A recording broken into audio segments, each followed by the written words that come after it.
പ്രണയതീരം ഭാഗം 2. രചന സംഭാഷണം രുദ്രപ്രിയ.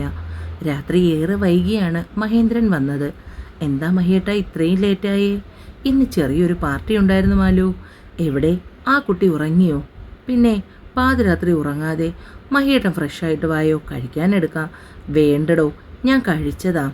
മഹി ഫ്രഷായി വന്നു. പറ, ഇനി എന്താ തൻ്റെ പ്ലാൻ? നമ്മൾ സീതയെ മറന്നല്ലേ മഹിയേട്ടാ? ആ സൗഹൃദം ഞാൻ മറന്നു. അതുകൊണ്ടാണോ അവൾക്ക് ഇങ്ങനെ? പറയുമ്പോൾ മാലു ചുണ്ടുകൾ വിതുമ്പി.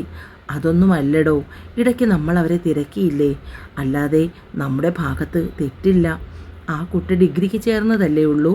നമ്മുടെ ഗോപുവിൻ്റെ കോളേജിൽ അഡ്മിഷൻ ശരിയാക്കാം. അവളിനി നമ്മുടെ മോളായി ഇവിടെ കാണാം. തനിക്കത് പോരെ മാലു? എവിടെടോ രുദ്രൻ? ഉറങ്ങിയോ? ആരെയോ കാണാൻ പോയി. ലേറ്റാകുമെന്ന് പറഞ്ഞു. ഇന്ന് ഇത്രയും ലേറ്റായി. അല്ലേൽ ആ കുട്ടിയെ ഒന്ന് കാണാമായിരുന്നു.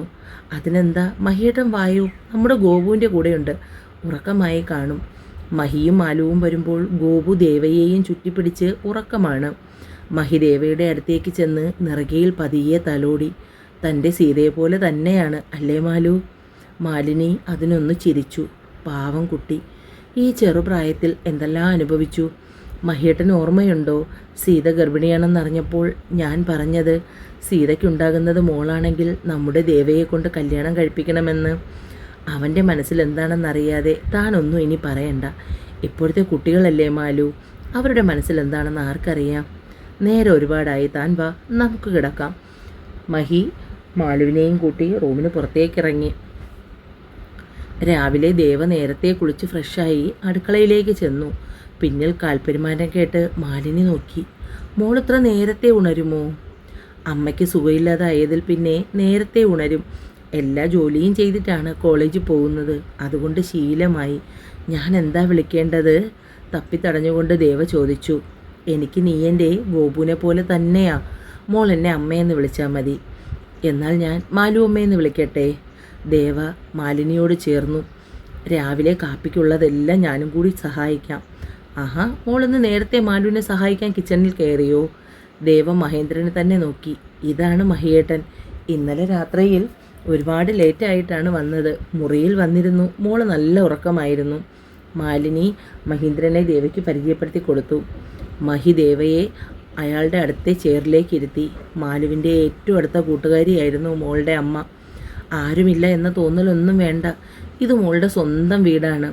ഇവിടെയുള്ള ഞങ്ങളും മാലുവിൻ്റെ കോളേജിൽ അഡ്മിഷൻ ശരിയാക്കാം. നിങ്ങൾക്ക് 2 പേർക്കും കൂടെ ഒരുമിച്ച് പോകാം. ദേവയുടെ കണ്ണുകൾ നിറഞ്ഞു തൂവി.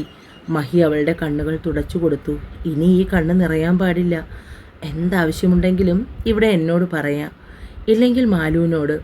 ഗോപുവിനുള്ള എല്ലാ അവകാശവും മോൾക്കുമുണ്ട്. ഇന്നൊരു ദിവസം വേണം കോളേജിൽ അഡ്മിഷൻ ഒന്ന് ശരിയാക്കാൻ. അതിനുള്ള സമയം മാത്രം മതി. രുദ്ര മോനെ. ആ അച്ഛാ. രുദ്രൻ ചാടി എണീറ്റു. എന്തൊരുറക്കമാടായത്. ഇന്നലെ ഒരുപാട് ലേറ്റായി അച്ഛാ, അതാ ഞാൻ ഉറങ്ങിപ്പോയി. നീ ഇന്ന് പോകുന്നില്ലേ? വേണോ അച്ഛാ, പുതിയൊരു കേസ് ഇന്നു മുതൽ ഏറ്റെടുക്കുകയാണ്. രുദ്ര, നീയാണോ ദേവമോളെ ഇവിടെ എത്തിച്ചത്? അതെ, ട്രെയിനിൽ വെച്ചാ കണ്ടത്. അഡ്രസ്സ് നോക്കിയപ്പോൾ നമ്മുടേതായിരുന്നു. അതാണ് ഞാൻ വീട്ടിലേക്ക് കൂട്ടിയത്. ഇവിടെ എത്തിയ അമ്മയോട് ആ കുട്ടിയുടെ കാര്യങ്ങളൊക്കെ പറയുന്നത് കേട്ടപ്പോൾ വല്ലാത്ത സങ്കടം തോന്നി. ആ കുട്ടി ഇവിടെ നിൽക്കുന്നതിൽ നിനക്ക് എന്തെങ്കിലും എതിർപ്പുണ്ടോ മോനെ? ഇല്ലച്ചാ. എന്നാൽ ശരി, ഞാൻ പോട്ടെ. ഇന്ന് കുറച്ച് തിരക്കുള്ള ദിവസമാണ്. മഹി എഴുന്നേറ്റ് പോയി. എല്ലാവരും ഒന്നിച്ച് ബ്രേക്ക്ഫാസ്റ്റ് കഴിക്കാനിരിക്കുകയാണ്. ഗോപു ദേവയോട് എന്തൊക്കെയോ പറഞ്ഞ് ചിരിക്കുന്നുണ്ട്. രുദ്രൻ ഇടം കണ്ണിട്ട് ദേവയെ നോക്കുന്നു. ചിരിക്കുമ്പോൾ അവളുടെ കവികളിൽ വിരിയുന്ന നുണക്കുഴികളാണ് അവൻ്റെ നോട്ടം ചെന്ന് നിന്നത്. ഗോപുവിനെയും കൊണ്ട് മഹി കോളേജിലേക്ക് തിരിച്ചു. ദേവയും മാലുവും മാത്രമായി വീട്ടിൽ. ജോലികളൊക്കെ കഴിഞ്ഞ് ദേവയും മാലുവും വെറുതെ ഇരിക്കുകയാണ്. അമ്മ പറഞ്ഞു കേട്ടിട്ടുണ്ട് മാലുവമ്മ നന്നായി നൃത്തം ചെയ്യുമെന്ന്. അതൊരു കാലം. ഞാൻ സീതയുമായിരുന്നു എല്ലാത്തിനും മുന്നിൽ. ഇപ്പോൾ അതൊക്കെ മാറ്റിവെച്ചു. മോക്ക് നൃത്തം വശമില്ലേ? ഇപ്പോൾ കുറേ നാളായി പ്രാക്ടീസ് ഇല്ല മാലുവമ്മേ. എന്നാ മോള് വാ, നമുക്കൊന്ന് നോക്കാം. ഇപ്പോൾ വേണോ മാലുവമ്മേ? മടിച്ചി, ഇപ്പോൾ വേണം, വായോ. ദേവു ചിലങ്ക തൊട്ട് കണ്ണിൽ വെച്ചു.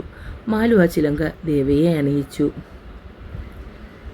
അത്യാവശ്യമായി പുറത്ത് പോയി തിരികെ വരികയായിരുന്നു രുദ്രൻ. അപ്പോഴാണ് പാട്ടും ചിലങ്കയുടെ ഒച്ചയിൽ രുദ്രൻ കേട്ടത്. അമ്മയാണോ? അമ്മ വീണ്ടും ചിലങ്ക അണിഞ്ഞോ? ആവേശത്തിൽ വരുമ്പോൾ മുന്നിൽ കണ്ട കാഴ്ചയിൽ തറഞ്ഞുപോയി രുദ്രൻ. പാട്ടിനൊത്ത് നൃത്തം ചെയ്യുന്ന ദേവയെ തന്നെ അറിയാതെ നോക്കി നിന്നു. അവളിൽ പാട്ടിനൊത്ത് നൃത്തം ചെയ്യുന്ന ദേവയെ തന്നെ അറിയാതെ നോക്കി നിന്നു രുദ്രൻ. അവളിൽ വിരിയുന്ന ഭാവവും ചലനവും അവൻ അറിയാതെ അതിൽ തറഞ്ഞു. പിന്നീട് അവിടുന്ന് വേഗം മുറിയിലേക്ക് പോയി. മാലുവിൻ്റെ കണ്ണുകൾ നിറഞ്ഞു. എൻ്റെ സീത മുന്നിൽ നിന്ന് നൃത്തം ചെയ്യുന്നത് പോലെ തന്നെ. ഗോപു കോളേജിൽ നിന്ന് വന്ന വിശേഷങ്ങൾ ദേവയുമായി പങ്കുവയ്ക്കുന്ന തിരക്കിലാണ്. മോൾക്ക് നാളെ മുതൽ ഗോപുവിൻ്റെ കൂടെ കോളേജിൽ പോകാം. ഗോപുവിൻ്റെ ക്ലാസ്സിൽ തന്നെയാണ്. മോൾക്കുള്ള മുറി മുകളിൽ ശരിയാക്കിയിട്ടുണ്ട് കേട്ടോ. മോളുടെ സാധനങ്ങളൊക്കെ അങ്ങോട്ട് വെച്ചോ. അതെന്താ അമ്മേ, എൻ്റെ മുറിയിൽ ദേവയ്ക്ക് കൂടാമല്ലോ. അതല്ല മോളെ, നിൻ്റെ മുറി ചെറുതാണ്. ദേവയ്ക്ക് കുറച്ച് പ്രൈവസി കിട്ടിക്കോട്ടെ. മുകളിൽ രുദ്രൻ്റെ മുറിയുടെ അടുത്ത മുറി അത് വെറുതെ കിടക്കുകയാണ്. അത് വൃത്തിയാക്കിയിട്ടുണ്ട് ദേവമോക്ക്. രാത്രിയിൽ രുദ്രൻ വരുമ്പോഴേക്കും എല്ലാവരും കിടന്നു. മാലു അവന് വേണ്ടി കാത്തിരുന്നു. എന്താ ദേവ ഇത്രയും ലേറ്റായി വരുന്നേ? ഒരു പുതിയ കേസ്, അതിൻ്റെ പുറകിലായിപ്പോയി അമ്മ. താമസിച്ചു പോയി. എല്ലാവരും കിടന്നോ? നേരെ ഇത്രയായില്ലേടാ. എനിക്ക് നല്ല വിശപ്പുണ്ടമ്മേ. ഞാനൊന്ന് ഫ്രഷായി വരാം. അമ്മ കഴിക്കാൻ എന്തെങ്കിലും എടുത്തു വയ്ക്ക്. രുദ്രൻ മുകളിലത്തെ മുറിയിലേക്ക് ചെല്ലുമ്പോൾ തൊട്ടടുത്ത മുറി പകുതി തുറന്നു കിടക്കുന്നു. ഈ മുറിയിൽ ഇപ്പോൾ ആരാ കിടക്കാൻ? ഗോപു എങ്ങാനുമാണോ? രുദ്രൻ പതിയെ കതക് തുറന്ന് മുറിയിലേക്ക് കയറി നോക്കുമ്പോഴുണ്ട് ദേവ. രുദ്രൻ കുറച്ചു നേരം അവൾ ഉറങ്ങുന്നത് നോക്കി നിന്നു. പിന്നെ പതിയെ കതകടച്ച് പുറത്തേക്ക് ഇറങ്ങി. രുദ്രൻ ഫ്രഷായി വന്നപ്പോഴേക്കും മാലിനി കഴിക്കാനുള്ളത് എടുത്തു വെച്ചു. മോനെ, ദേവയ്ക്ക് ഇവിടെ ഗോപുവിൻ്റെ കോളേജിൽ അഡ്മിഷനൊക്കെ ശരിയായിട്ടുണ്ട്. അമ്മ അവനോട് വിശേഷങ്ങൾ പറഞ്ഞു. രാവിലെ ദേവ ഫ്രഷായി താഴേക്ക് വന്ന് മാലുവിനെ സഹായിക്കാൻ കിച്ചണിലേക്ക് പോയി. രുദ്രൻ രാവിലെ ജോഗിങ് കഴിഞ്ഞ് വരുമ്പോൾ കുളിച്ച് തലയിൽ തോർത്തും കെട്ടി കിച്ചണിലേക്ക് പോകുന്ന ദേവയെയാണ് കാണുന്നത്. ദേവ രുദ്രനോട് മാത്രം അധികം സംസാരിക്കില്ല. കാണുമ്പോഴുള്ള ഒരു ചെറിയ ചിരി, അത് മാത്രം. പക്ഷേ രുദ്രൻ ദേവ കാണാതെ അവളുടെ മുഖത്തുള്ള ഓരോ ഭാവവും ഒപ്പിയെടുക്കും. ഗോപുവിനെയും ദേവയെയും രുദ്രനാണ് കോളേജിൽ ഡ്രോപ്പ് ചെയ്തത്. ഗോപു തൻ്റെ പ്രിയ സുഹൃത്തുക്കളായ മെർലിനോടും കീർത്തിയോടും ശരണ്യയ്ക്കുമൊക്കെ ദേവയെ പരിചയപ്പെടുത്തി കൊടുത്തു. ക്ലാസ്സിലെ ആൺകുട്ടികൾ ദേവയെ നോക്കി. പക്ഷെ ഗോപുവിനെ ഭയന്ന് നോട്ടം മാറ്റി. ക്ലാസ് തുടങ്ങുന്ന സമയം റാഗിങ്ങിൻ്റെ പേരിൽ ഗോപുവിനെ ശല്യപ്പെടുത്തിയ 2-3 കോഴികൾ രുദ്രൻ നന്നായി കൈകാര്യം ചെയ്തു. അതുകൊണ്ട് പിന്നെ ഗോപുവിനെ ശല്യം ചെയ്യാൻ ആരും മുതിർന്നില്ല. May come in sir? Yes coming sir. Yes Siddharth, take your seat. Sir, ഞാൻ ആ പുതിയ കേസിൻ്റെ ഫയൽ തരാൻ വന്നതാണ്. ഇവിടുത്തെ അറിയപ്പെടുന്ന കോളേജിലെ ചില കുട്ടികൾ ഇല്ലീഗലായി മയക്കുമരുന്ന് യൂസ് ചെയ്യുന്നുണ്ട്. ഒരുപാട് കുട്ടികൾ ഈ വഴിയിൽ മിസ്യൂസ് ചെയ്യപ്പെടുന്നു. കോളേജിൽ ഇതിനുവേണ്ടി ഒരു ടീം തന്നെ ഈ കുട്ടികൾ സെറ്റാക്കിയിട്ടുണ്ട്. ഈ കേസിൽ ഞാനാണ് സാറിനെ അസിസ്റ്റ് ചെയ്യുന്നത്. സി മിസ്റ്റർ സിദ്ധാർത്ഥ്, ക്യാമ്പസിനുള്ളിൽ കയറി ഒരന്വേഷണം സാധ്യമല്ല. പുറത്തുനിന്ന് എവിടെയാണ് അവർക്ക് സാധനങ്ങൾ കിട്ടുന്നതെന്ന് ആദ്യം അറിയണം. കോളേജിൽ ഇതിൻ്റെ ഡിസ്ട്രിബ്യൂട്ടേഴ്സ് ആരാണെന്നും കണ്ടുപിടിക്കണം. മുഴുവൻ തെളിവും കൈകൾ കിട്ടിയിട്ട് മാത്രമേ നമുക്ക് പ്രതികളെ അറസ്റ്റ് ചെയ്യാൻ കഴിയൂ. അല്ലെങ്കിൽ ഇവർ ഈസിയായി പുറത്തു വരും. അത് പാടില്ല. 3 പേരടങ്ങുന്ന ഒരു ടീമിനെയാണ് നമ്മൾ ഇതിനായി സെലക്ട് ചെയ്ത് വെച്ചിരിക്കുന്നത്. ഇനി അതിൽ ഒരാൾ കൂടിയുണ്ട്. അതാരാണെന്ന് ഞാൻ വഴിയേ പറയാം. സർ, നമുക്കിനി കുറച്ച് അൺഒഫീഷ്യലായി സംസാരിച്ചാലോ?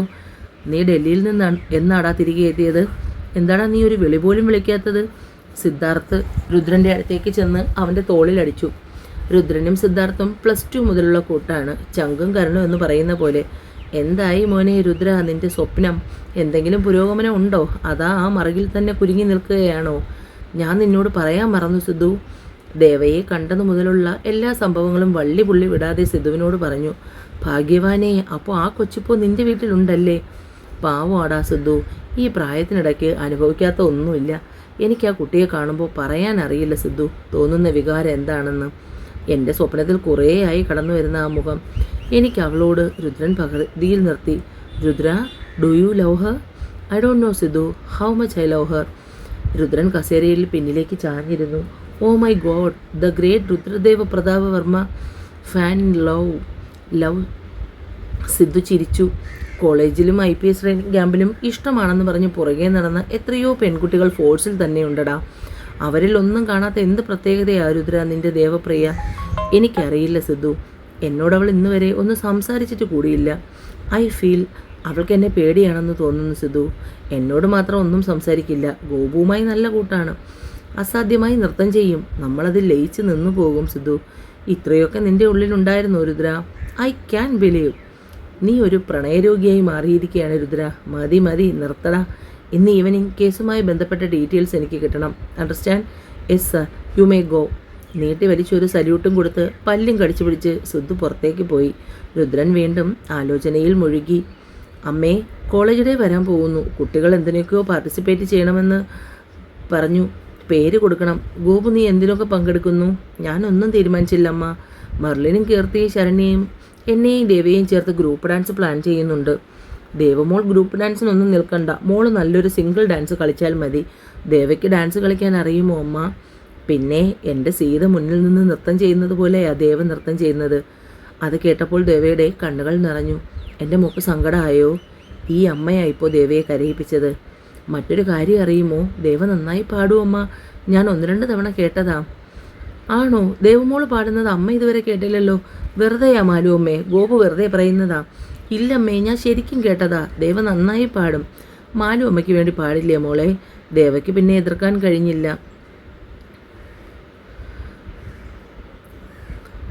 പാട്ട് തീർന്നപ്പോൾ ദേവ പെട്ടെന്ന് എല്ലാവരെയും അന്തിച്ചു നോക്കി. ഗോപുവും മാലുവും തിരിഞ്ഞു നോക്കുമ്പോഴുണ്ട് തങ്ങളെ തന്നെ നോക്കി നെഞ്ചിൽ കയ്യും കെട്ടി നിൽക്കുന്നു രുദ്രൻ.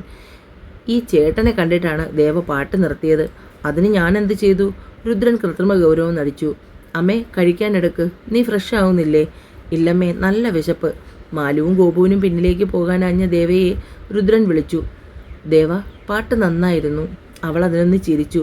ചിരിക്കുമ്പോൾ കവിളിൽ വിരിയുന്ന നുണക്കുഴിയിലായിരുന്നു രുദ്രൻ്റെ കണ്ണുകൾ. ദേവ വേഗം കിച്ചണിലേക്ക് നടന്നു. ഗോപുവും ദേവയും ചേർന്നാണ് കഴിക്കാനുള്ളതെല്ലാം എടുത്തു വെച്ചത്. ചപ്പാത്തിയും പനീർ ബട്ടർ മസാലയും ചേർന്ന് ചേട്ടന് വലിയ ഇഷ്ടമാണ്. രുദ്രൻ കൈകഴുകി കഴിക്കാനിരുന്നു. മാലു വിളിച്ച് ഗോപു കിച്ചണിലേക്ക് പോയി. രുദ്രൻ കഴിക്കാനിരിക്കുകയും ചെയ്തു. ദേവ ഒരു നിമിഷം ചിന്തിച്ചു. പിന്നെ വേഗം രുദ്രൻ അടുത്തേക്ക് നീങ്ങി നിന്ന് പ്ലേറ്റിലേക്ക് ചപ്പാത്തിയും കറിയും വിളമ്പി. എന്തൊരു മണമാണ് പെണ്ണിന്! കാച്ചെണ്ണയുടെയും ബോഡി സ്പ്രേയുടെയും വിയർപ്പിൻ്റെയും സമ്മിശ്ര ഗന്ധം. രുദ്രൻ ആ ഗന്ധം പോലും പ്രിയപ്പെട്ടതായി തോന്നി. ഏട്ടൻ ഇതെന്താലോചിച്ചിരിക്കുക, കഴിക്കുന്നില്ലേ? ഗോപു ചോദിച്ചു. ഗോപുവിൻ്റെ വിളിയിൽ രുദ്രൻ പെട്ടെന്ന് ഞെട്ടി. ഗോപുവിനെ ഒന്ന് തുറച്ചു നോക്കി. വേഗം കഴിച്ചു. രാത്രിയിൽ ദേവ കിടക്കാൻ പോകുമ്പോൾ, ദേവമോളെ, ഈ വെള്ളം ഒന്ന് മോൻ്റെ മുറിയിലേക്ക് കൊടുക്കാമോ? 2 പേരും ദേവയാണല്ലോ. മാലു ഒന്ന് ചിരിച്ചു. ചൂടുവെള്ളവും വാങ്ങി ദേവ മുകളിലേക്ക് പോയി. ദേവ രുദ്രൻ്റെ മുറിയിലേക്ക് കയറാൻ ആദ്യമൊന്ന് മടിച്ചു. പിന്നെ അവൾ രണ്ടും കൽപ്പിച്ച് കയറി. ഡോർ തുറന്ന് കയറിയപ്പോൾ കണ്ട കാഴ്ച ബാത്റൂമിൽ നിന്നും ഒരു ഷോർട്സ് മാത്രം ധരിച്ച് പുറത്തേക്ക് വരുന്ന രുദ്രനെയാണ്. ഒന്ന് തോർത്തി തിരിഞ്ഞ രുദ്രൻ ദേവയെ കണ്ടു പകച്ചു നിന്നു. ദേവയുടെ കണ്ണുകൾ രുദ്രൻ്റെ നെഞ്ചിൽ പറ്റിച്ചേർന്ന് കിടക്കുന്ന സ്വർണ്ണ ചെയിനിലും അതിലുള്ള രുദ്രാക്ഷത്തിൻ്റെ ലോക്കറ്റിലുമായിരുന്നു. വിരിഞ്ഞ നെഞ്ചിൽ ആ ചെയിൻ അത്രയ്ക്ക് ഭംഗി നൽകുന്നുണ്ടായിരുന്നു. നെഞ്ചിൽ കൂടി ഊർന്നിറങ്ങുന്ന വെള്ളത്തുള്ളികളെ അസൂയയോടെ നോക്കി നിന്നു ദേവ. തന്നെ നോക്കി നിൽക്കുന്ന ദേവയെ ഒരു ഞെട്ടലോടുകൂടിയാണ് രുദ്രൻ നോക്കിയത്. ഡോ! ആ വിളിയിൽ ഞെട്ടി ദേവയുടെ കയ്യിലിരുന്ന ജാർ താഴെ വീണ് പൊട്ടിച്ചിതറി. തുടരും.